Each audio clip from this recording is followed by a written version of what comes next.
Hello, good morning student. मैं आप लोग के लिए क्लास 10 का मॉडल पेपर लेके आई हूँ, जो कि एग्ज़ाम के लिए आप लोग का बहुत इम्पोर्टेंट है। देखिए क्वेश्चन, राष्ट्रवाद से आप क्या समझते हैं? राष्ट्रवाद वह भावना है जिसमें व्यक्ति अपने देश के प्रति प्रेम, निष्ठा और समर्पण की भावना रखता है तथा देश की एकता और स्वतंत्रता के लिए कार्य करता है। समझ गए आप लोग? दूसरा देखिए, वियना सम्मेलन की मेजबानी किसने की थी? वियना सम्मेलन की मेजबानी ऑस्ट्रिया के चांसलर मैटरिक ने की थी। क्लियर? तीसरा क्वेश्चन देखिए, जैविक युद्ध से क्या तात्पर्य है? जैविक युद्ध का अर्थ है ऐसे युद्ध जिनमें रोग फैलाने वाले जीवाणु, वायरस या अन्य जैविक तत्वों का उपयोग दुश्मन को नुकसान पहुंचाने के लिए किया जाता है। क्लियर है? आगे देखिए आप लोग, स्पेनिंग जेनी क्या है? स्पेनिंग जेनी एक सूती धागा काटने की मशीन थी जिसकी आविष्कार जेम्स हरग्रीव्स ने किया था। इससे एक साथ कई धागे काटे जा सकते थे।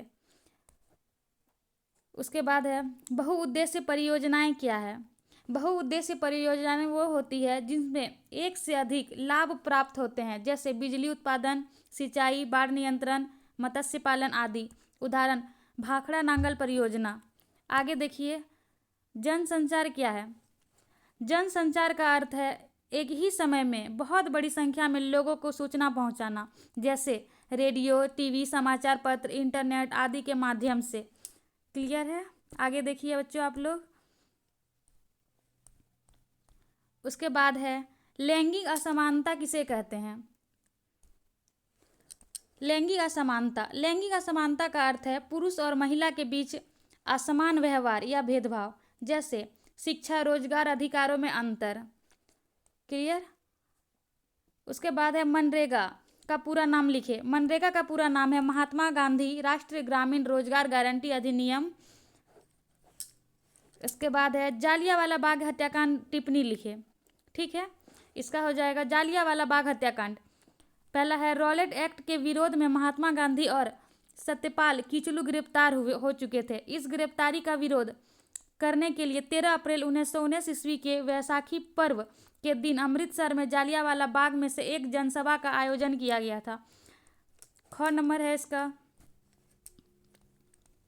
अमृतसर के सैनिक प्रशासक जनरल डायर ने इस सभा को अवैध घोषित कर दिया था, परंतु सभा हुई थी तब उसने वहां पर गोली चलवाई थी। इसमें सैकड़ों व्यक्ति मौत का शिकार हो गए थे। ग नंबर है, इस हत्याकांड के पश्चात ब्रिटिश सरकार ने एक इंटर आयोग स्थापित किया था और उस आयोग की रिपोर्ट के बाद जनरल डायर को अनेक सम्मान दिए थे। इससे महात्मा गांधी असहयोगी हो गए थे और उन्होंने असहयोग आंदोलन चलाने का निश्चय किया था। क्लियर है बच्चों? ग नंबर देखिए, जालियांवाला बाग हत्याकांड भारत के इतिहास की सबसे दर्दनाक घटना थी। इससे भारत पर भर में रोष की लहर फूट पड़ी।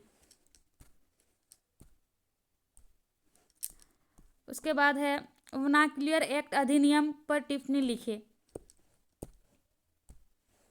ये है, वर्नाक्युलर एक्ट 1878 में लॉर्ड लिटिल ने बनाया था।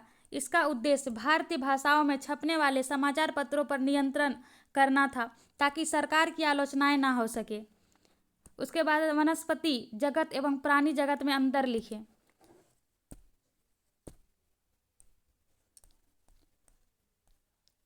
वनस्पति जगत एवं प्राणी जगत में अंतर। आधार इसका है वनस्पति जगत, प्राणी जगत। प्रकृति पौधों का समूह, गति स्थिर रहते हैं, भोजन अपना भोजन स्वयं बनाते हैं। और इसमें हो जाएगा जीव जंतु का समूह, चल फिर सकते हैं, अन्य पर निर्भर रहते हैं। मोटे अनाज से क्या तात्पर्य है? मोटे अनाज से वे अनाज होते हैं जिसमें रेशा अधिक और पोषण भरपूर होता है, जैसे ज्वार, बाजरा, रागी आदि। प्रत्येक गैस और बायोगैस में अंतर स्पष्ट करें।